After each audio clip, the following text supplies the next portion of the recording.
Are moral stories. అక్కడ కనపడుతుంది చూడండి, అదే రామాపురం. ఆ ఊర్లో చాలా మంది వ్యక్తులు రకరకాల వృత్తులు చేసుకుంటూ ఆనందంగా కలిసిమెలిసి ఉండేవారు. ఆ ఊర్లో రైతైన సోమయ్య అనే వ్యక్తి ఉండేవాడు. అతనికి వాళ్ళ బంధువులంటే చాలా ప్రేమ, ఇష్టం. మన వాళ్ళందరూ కలిసి ఉంటే చాలా బావుంటుంది కదా. అరే, అప్పుడే వెళ్తున్నారు ఏంటి? ఇంకొన్ని రోజులుండండి అంటూ ఎవరైనా తన బంధువులు తనింటికొస్తే మురిసిపోయేవాడు. వాళ్ళకేదైనా కష్టం వస్తే వాళ్లకంటే ముందు సోమయ్యే బాధపడేవాడు. తను నష్టపోయినా సరే వాళ్లు కుదుట పడిందాకా వారికి అండగా నిలబడేవాడు. ఇది తన స్నేహితుడైన రంగనాథం గమనించాడు. ఒకరోజు రంగనాథం సోమయ్యను తీసుకుని ఏటిగట్టు దగ్గరికి వెళ్లాడు. కాసేపు పిచ్చాపాటి మాటలు ఇద్దరు స్నేహితులు మాట్లాడుకున్నారు. రంగనాథం ఈ విషయం సోమయ్యకి ఎలా చెప్పాలా అని లోలోపల మదనపడుతూ ఉన్నాడు. ఏంట్రా రంగనాథం, నీలో నువ్వే ఏదో మదన పడుతున్నావు. ఏమైంది? నా దిగులంతా నీకోసమేరా. నాకోసమా? నాకేమైంది? నేను బాగానే ఉన్నాను కదరా అంటూ కొంచెం ఆశ్చర్యంగా, ఇంకొంచెం అమాయకంగా అడిగాడు. ఆ మాటలకి రంగనాథం కొంచెం ధైర్యం తెచ్చుకొని ఈ విధంగా చెప్పడం మొదలుపెట్టాడు. ఇప్పుడు నువ్వు బాగానే ఉన్నావురా, నాక్కూడా తెలుసు. కాని నువ్వు చుట్టాలని అతిగా నమ్ముతున్నావు అని ఉన్నదున్నట్టు చెప్పాడు. బెల్లం ఉన్నప్పుడు ప్రతి ఈగ మన చుట్టూ తిరుగుతుంది. కాని అవసరం తీరాక ఈ మనుషులు మనల్ని ఈగ కంటే హీనంగా చూస్తారు. పక్కవారికి సాయం చేయడం తప్పంటావా? పక్కవారికి సాయం చేయడం తప్పు కాదురా, కాని మన తాహతుకు మించి సాయం చేయడం మాత్రం తప్పేరా అని ఉన్నదున్నట్టుగా ముక్కు సూటిగా కుండ బద్దలు కొట్టినట్టు చెప్పాడు. నాకేం కాదులేరా, నాకేదైనా జరిగితే చాలా మంది చుట్టాలున్నారు నాకు. నువ్వేం దిగులు పడకు అని రంగనాథం చెప్పిన మాటల్ని చాలా తేలిగ్గా తీసుకున్నాడు. ఇక రంగనాథం కూడా చేసేదేం లేక మౌనంగా ఉండిపోయాడు. ఇలా జరుగుతుండగా ఒకరోజు పొలం గట్టు నుంచి సోమయ్య నడుచుకుంటూ వెళ్తూ ఉన్నాడు. సోమయ్య దూర బంధువైన రాఘవయ్య గట్టుమీద పురుగుల మందు తాగడానికి ప్రయత్నిస్తున్నాడు. ఈ విషయం గమనించి సోమయ్య పరిగెత్తుకుంటూ అక్కడికి వెళ్లి ఆ పురుగుల మందు డబ్బాని తోసేస్తాడు. నన్నెందుకు కాపాడావు సోమయ్య? నన్ను చనిపోనివ్వు, నన్ను ఆపకు అని కళ్ళ నిండా నీళ్లు పెట్టుకుని చాలా దీనంగా మాట్లాడాడు. ఏమైంది రాఘవన్నా?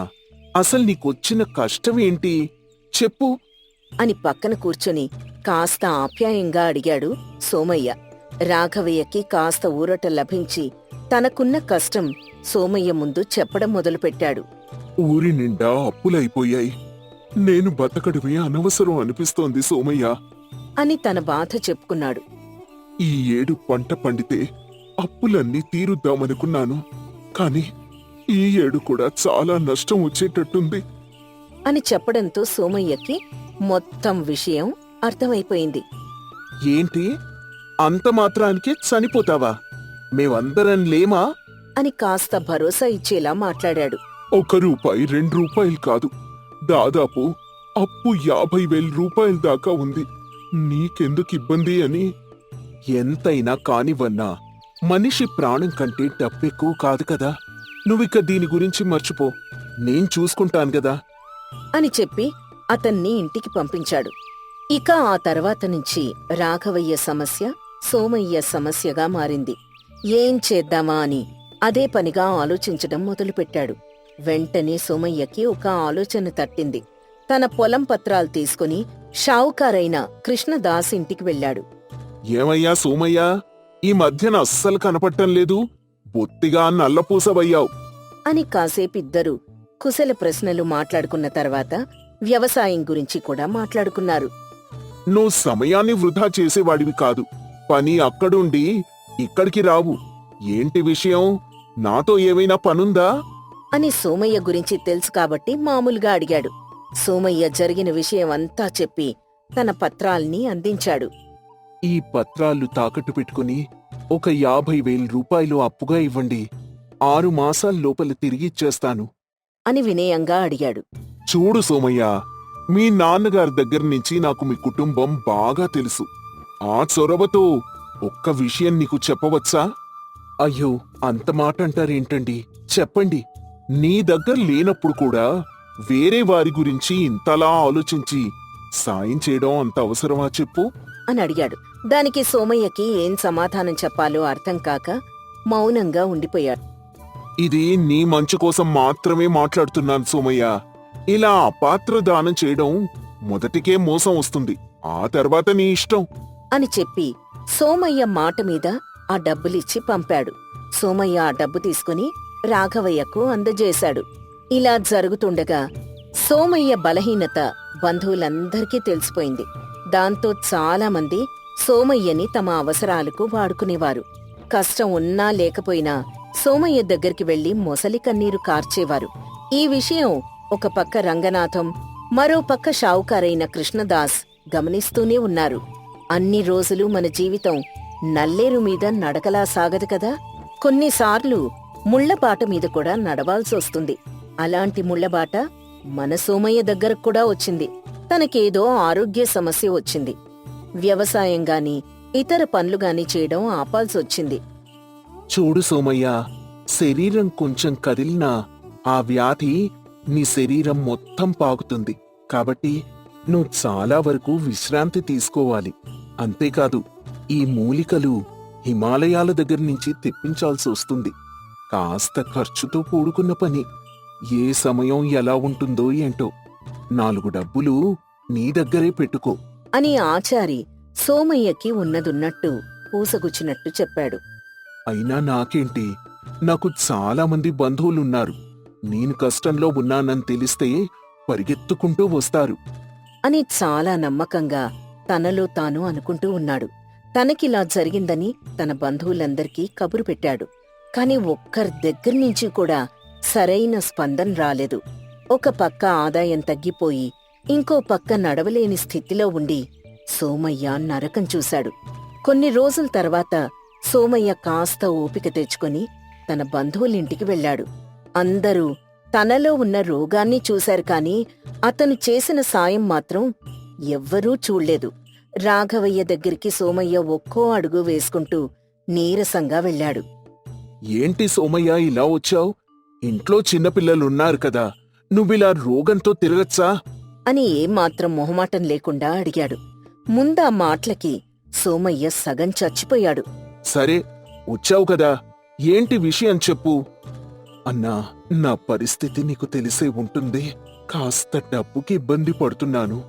నువ్వు నా దగ్గర తీసుకున్న డబ్బిస్తే ఈ సమయంలో నాకు కొంచెం ఆసరాగా ఉంటుంది అని మొహమాట పడుతూ చిన్నగా అడిగాడు. ఈ మాటలు వినగానే రాఘవయ్య అగ్గిమీద గుక్కిలమయ్యాడు. ఇప్పటికిప్పుడు ఆ డబ్బులు అడిగితే ఎక్కడి నుంచి తీసుకురావాలి సోమయ్య? నా దగ్గర డబ్బుల్లేవు, ఇప్పుడు కుదరదు. అదేంటన్నా అలా కరాఖండిగా చెప్తున్నావు? ఆ రోజు నువ్వు చావు బతుకుల్లో ఉన్నప్పుడు నేనే కదన్నా నిన్ను ఆదుకుంది. నేను చెప్పానా నిన్ను ఆదుకోమని? ఒకవేళ చచ్చిపోయి ఉంటే ఆ రోజు చచ్చిపోయేవాణ్ణేమో అని కరాఖండిగా చెప్పేసి మొహం మీద తలుపు వేసేశాడు. దాంతో సోమయ్య ఏం చేయలేక దిగులుగా ఇంటికొచ్చాడు. సోమయ్య ఇంటికొచ్చేసరికి రంగనాథన్ నిలబడి ఉన్నాడు. రంగనాథాన్ని చూడగానే సోమయ్యకి 1000 ఏనుగుల బలం వచ్చింది. రే, నీకు బుద్ధుందా? ఒళ్ళు బాగా లేనోడివి ఊరంతా తిరుగుతున్నావు. రా, విశ్రాంతి తీసుకో అని ప్రేమతో మందలించి కూర్చోబెట్టాడు. 10 రోజులు తన పనులన్నీ పక్కన పెట్టేసి సోమయ్యకి సేవలు చేయడం మొదలుపెట్టాడు. సోమయ్య దగ్గర డబ్బు లేదని గమనించి రంగనాథమే వైద్య ఖర్చులన్నీ పెట్టుకున్నాడు. రంగనాథం చేసిన సేవల వల్ల 2 వారాల తర్వాత సోమయ్య కోలుకున్నాడు. రంగనాథం, నువ్వు ఆ రోజు చెప్పిన మాటలు పెడచెవిన పెట్టాన్రా. అత్యాశ కలిగిన చుట్టాల్ని చేరదీసి మోసపోయాను. ఇప్పుడు నాకు బుద్ధొచ్చింది అని చెప్పి నీ మేలు ఈ జన్మలో మర్చిపోలేన్రా అని మనసు నిండా కృతజ్ఞతలు చెప్పాడు. ఇక తర్వాత నుంచి అత్యాశ కలిగిన చుట్టాల్ని దూరం పెడుతూ ఎవరికి మంచి చేయాలని సోమయ్య చాలా తెలివిగా వ్యవహరిస్తూ ఉండేవాడు. రంగనాథం మాత్రం సోమయ్య దగ్గర్నుంచి ఏమీ ఆశించకుండా తన పని తను చేసుకుంటూ ఉన్నాడు. బహుశా నిజాయితీ కలిగిన స్నేహమంటే ఇదేనేమో. అప్పుడప్పుడు కొంచెం నగరం వాతావరణం అలవాటు చేసుకుంటున్న ఆ ఊరి పేరు లక్ష్మీపురం. ఆ ఊరి నడిబొడ్డులో ఎదురెదురుగా 2 పునుగులు అమ్మే దుకాణాలున్నాయి. ఆ ఊరి ప్రజలు కొందరు ఈ దుకాణానికి, కొందరు రెండో దుకాణానికి వెళ్లేవారు. ఆ దుకాణాలకి సీనయ్య, రంగయ్య యజమానులు. ఇద్దరికీ ఒకరంటే ఒకరికి పడదు. ఒకరి మీద ఒకరు ఎప్పుడూ కోపంగా ఉండేవారు. రండి బాబు రండి, తాజా తాజా పునుగులు, వేడి వేడి పునుగులు. వాళ్లలాగా పులిసిన పిండితో వేయలేదు బాబు, అన్నీ తాజా పునుగులు, పంట కింద కరకరలాడుతాయి. రండి బాబు రండి. రంగయ్య నిజాయితీగా అమ్మేవాడు. అతను ఇలా అంటాడు. ఎవడు చెప్పాడండి? మా దగ్గర ఒకసారి తినండి, తర్వాత మీరే నిర్ణయించుకోండి. ఉల్లిపాయలు, పచ్చిమిర్చీలతో కరకరలాడే పునుగులండి. రండి బాబు రండి, మీ అలుపుని చిటికెలో తీసేస్తుంది అంటూ ఇద్దరూ పోటాపోటీగా అమ్మేవారు. మధ్య మధ్యలో ఒకరి మీద ఒకరు కారాలు, మిరియాలు నూరుతూ ఉండేవారు. చూపులు సూదులుగా ఉండేవి. వాళ్ళిద్దరూ బద్ధశత్రువులు అనుకుంటే మనం పొరబడినట్టే. ఇద్దరూ ఒకే తల్లి కడుపున పుట్టిన సొంత అన్నదమ్ములు. ఆశ్చర్యపోకండి, ఇదే నిజం. ఆస్తి పంపకాల్లో విభేదాలు రావడంతో ఎవరి వ్యవసాయం వాళ్ళు, ఎవరి వ్యాపారం వాళ్ళు విడివిడిగా చేసుకోవడం మొదలుపెట్టారు. ఇలా ఒకరితో ఒకరు పోటీ పడ్డం వల్ల ఇద్దరి వ్యాపారాలు నత్తనడకలాగా సాగుతూ ఉండేవి. ఒకరోజు సీనయ్య వ్యాపారం రంగయ్య వ్యాపారం కంటే జోరుగా సాగింది. దాంతో రంగయ్యకి ఎనలేని ఈర్ష్య వచ్చింది. నాకంటే వెనక పుట్టాడు, వాడి వ్యాపారం బాగా సాగుతుందా? ఇదిలాగే వెళ్తే ఊర్లో నాకు పరువు దక్కదు. నేనే ఏదో ఒకటి చేయాలి అనుకుని ఆ రాత్రి రంగయ్య సీనయ్య ఇంటికి వెళ్ళాడు. తమ్ముడు నిద్రపోతూ ఉండడం చూసి పిండిలో ఉప్పెక్కువ కలిపి వచ్చాడు. తర్వాత రోజు సీనయ్య అదే పిండితో పునుగులు చేసి ఊరి జనాలకి అమ్మాడు. అవి తిన్న ఊరి ప్రజలు వెంటనే, చిచ్చి, ఇవేం పునుగులు? ఏంటి సీనయ్య ఇలాగా చేసేది? ఒట్టి ఉప్పు నోట్లో వేసుకున్నట్టుంది. ఇంకొకసారి నీ దగ్గరకొస్తే అడుగు అని ఊరి జనాలందరూ సీనయ్య అంగడ్నించి ఎదురుగా ఉన్న రంగయ్య అంగడికి వెళ్లారు. ఇదంతా చూసి సీనయ్యకి చాలా బాధ వేసి అవే పునుగులు తిన్నాడు. అప్పుడతనికి విషయం అర్థమైపోయింది. తన వ్యాపారం బాగా జరుగుతుంది అనేదానికంటే తమ్ముడి వ్యాపారం దెబ్బతింది అని రంగయ్యకి అమితమైన సంతోషం వేసింది. సీనయ్య చెట్టు కింద కూర్చొని చాలా బాధపడుతూ కోపంగా తనలో తాను ఇలా అనుకున్నాడు. దీనంతటికీ కారణం ఆ రంగయ్య. నా వ్యాపారం దెబ్బతీసి బాగా డబ్బులు సంపాదిస్తున్నాడు. రేయ్, నువ్వు నాకంటే ముందు పుట్టుండొచ్చు, కానీ తెలివిలో నాకంటే ముందు లేవురా అనుకుని ఆ రోజు రాత్రి సీనయ్య అన్న రంగయ్య ఇంటికి దొంగతనంగా వెళ్లి అన్న మరుసటి రోజు కోసం సిద్ధం చేసిన పిండిలో కారం కలిపి అక్కడ్నించి వచ్చేశాడు. సీనయ్యను తిట్టినట్టే రంగయ్య వంటని కూడా ఊరి ప్రజలు తిట్టారు. ఇద్దరూ వ్యాపారం లేక ఎదురెదురుగా నిలబడి ఈగలు తోలుకోవడం మొదలుపెట్టారు. ఇదే సరైన అవకాశం అనుకుని ఆ ఊర్లో ఉండే కృష్ణయ్య అదే వీధిలో పునుగుల దుకాణం పెట్టాడు. అన్నదమ్ములిద్దరి దగ్గర పునుగులు బాలేవని ఊరంతా తెలిసిపోవడంతో కృష్ణయ్య వ్యాపారం 3 పువ్వులు 6 కాయలుగా సాగింది. ఇద్దరి మధ్య గొడవ మూడవ వాళ్ళకి కలిసి రావడం అంటే ఇదేనేమో. అప్పుడే పట్నం నుంచి రంగయ్య ఒక్కగానొక్క కొడుకు శ్రీకాంత్ వచ్చాడు. శ్రీకాంత్ వచ్చాడని తెలియగానే రంగయ్య ఇంటికెళ్ళాడు. రే శ్రీకాంత్, ఎప్పుడొచ్చావురా? బాగా తింటున్నావా అని అడిగాడు. శ్రీకాంత్ అన్నింటికీ సమాధానమిచ్చాడు.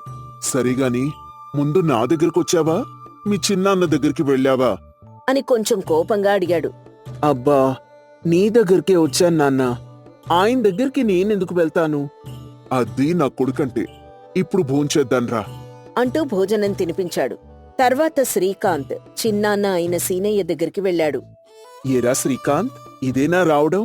అన్నదమ్ములకి ఎన్ని గొడవలున్నా శ్రీకాంత్ అంటే చాలా ఇష్టం. ఎందుకంటే సీనయ్యకి సంతానం లేదు. శ్రీకాంత్ని కొడుకు అనుకునేవాడు. కుశల ప్రశ్నలన్నీ అయిన తర్వాత సీనయ్య శ్రీకాంత్ని కూర్చోబెట్టాడు. సరేరా, రా భోంచేద్దాం అనగాని, అయ్యో, ఇప్పుడే నాన్న దగ్గర తినొచ్చాను చిన్నాన్న, ఆకల్లేదు. వాడి దగ్గర తిండవేంటి? నేనా వాడా నీకెక్కువ? అంతేలే, వాడి కడుపున పుట్టావు కదా. అయ్యయ్యో, ఇద్దరూ నాకు ముఖ్యం చిన్నాన్న అంటూ చాలా అమాయకంగా చెప్పాడు శ్రీకాంత్. అదంతా నాకు తెలియదురా. ఇప్పుడు నువ్వు నా దగ్గర తినాల్సిందే, తప్పదు. అయ్యో చిన్నాన్న, కడుపులో ఖాళీ లేదు. అది కక్కించైనా సరే నీతో ఇక్కడ తినిపిస్తా, రా అని శ్రీకాంత్తో తిన్నది కక్కించి మళ్ళీ భోజనం పెట్టాడు. శ్రీకాంత్కి వాళ్ళ ప్రేమకి నవ్వాలో ఏడవాలో అర్థం కాలేదు. అంత భయంకరంగా ఉండేది వాళ్ళ ప్రేమ. ఒకరోజు శ్రీకాంత్ సీనయ్య ఇంట్లో స్నానం చేసి తెల్లటి బట్టలు వేసుకుని రంగయ్య ఇంటికెళ్ళాడు. ఏంట్రా దగదగా మెరిసిపోతున్నావు? చెరువులో ఈత కొట్టావా? ఆహా, కాదు నాన్న, చిన్నాన్న ఇంట్లో స్నానం చేసి వస్తున్నా. అనగానే అప్పటిదాకా ప్రశాంతంగా ఉన్న రంగయ్య ముఖం ఎర్రగా మారిపోయింది. అయ్యో, ఏం నాన్నా ముఖమంతా ఎర్రగా మారింది? ఆస్పత్రికి వెళ్దామా? ఇది రోగం కాదురా, కోపం. మనింట్లో నీళ్లున్నాయి కదా, వాళ్ళింట్లో ఎందుకు స్నానం చేశావు? అంటూ పళ్ళు నూరుతూ చాలా కోపంగా అడిగాడు. అంటే నాన్నా, అది అది అని ఏదో చెప్పేలోపే శ్రీకాంత్ బట్టల మీద రంగయ్య మురికి నీళ్లు పోశాడు. బాగా మురిగ్గా ఉన్నావు, వెళ్ళి మనింట్లో స్నానం చెయ్యి అని చెప్పి వెళ్ళిపోయాడు రంగయ్య. శ్రీకాంత్కి బుర్ర తిరిగిపోయింది. ఇలా రోజుకి 2 సార్లు స్నానం, 2 సార్లు భోజనం, 2 సార్లు పళ్ళు తోముకోవడంతో శ్రీకాంత్కి చుక్కలు కనిపించేవి. వీళ్ళిద్దరినీ కలిపితేనే గాని తన సమస్య పరిష్కారం కాదని శ్రీకాంత్ నిర్ణయించుకున్నాడు. రంగయ్య మంచానికి నవారల్లుతుండగా శ్రీకాంత్ వెళ్ళాడు. నాన్నా, నేనొక విషయం అడుగుతాను, చెప్తావా? అడుగురా. నీకు చిన్నాన్నకి మాటలెందుకు లేవు? అనగానే రంగయ్య ముఖం మారిపోయింది. నీకెందుకురా అవన్నీ? దయచేసి చెప్పు నాన్నా, ప్లీజ్ నాన్నా, చెప్పు నాన్నా, చెప్పు అంటూ మొండి పట్టుదల పట్టాడు. దాంతో రంగయ్య కొంచెం నిదానించి కొడుకు బ్రతిమలాడ్డంతో చెప్పడం మొదలుపెట్టాడు. ఒకరోజు కొంచెం అవసరం ఉండి వాడి చొక్కా వేసుకుని పట్నానికి వెళ్ళాను. దారిలో ఏదో తగిలి అది కొంచెం చిరిగింది. అంతే, ఆ చొక్కా చూసి నన్నొక్క మాట అన్నాడు. నాకు మనసు విరిగిపోయిందిరా. ఏం మాట నాన్నా అది?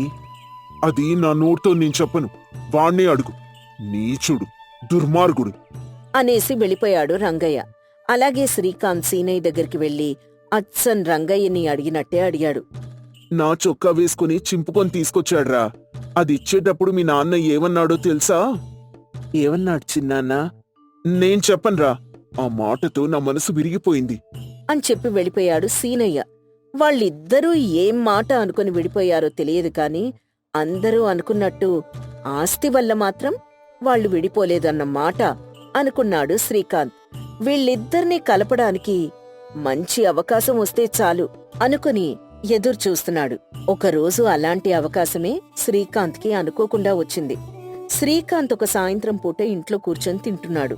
ఇంతలో రంగయ్య వచ్చాడు. రే శ్రీకాంత్, ఏంట్రా అది? నేతి మిఠాయిలు నాన్నా, పట్టణ ప్రాంతంలో బాగా చేస్తారు. మా స్నేహితుడు పంపించాడు, మీరొక్కసారి తినండి అని నేతి మిఠాయిలిచ్చాడు. రంగయ్య తిన్నాడు.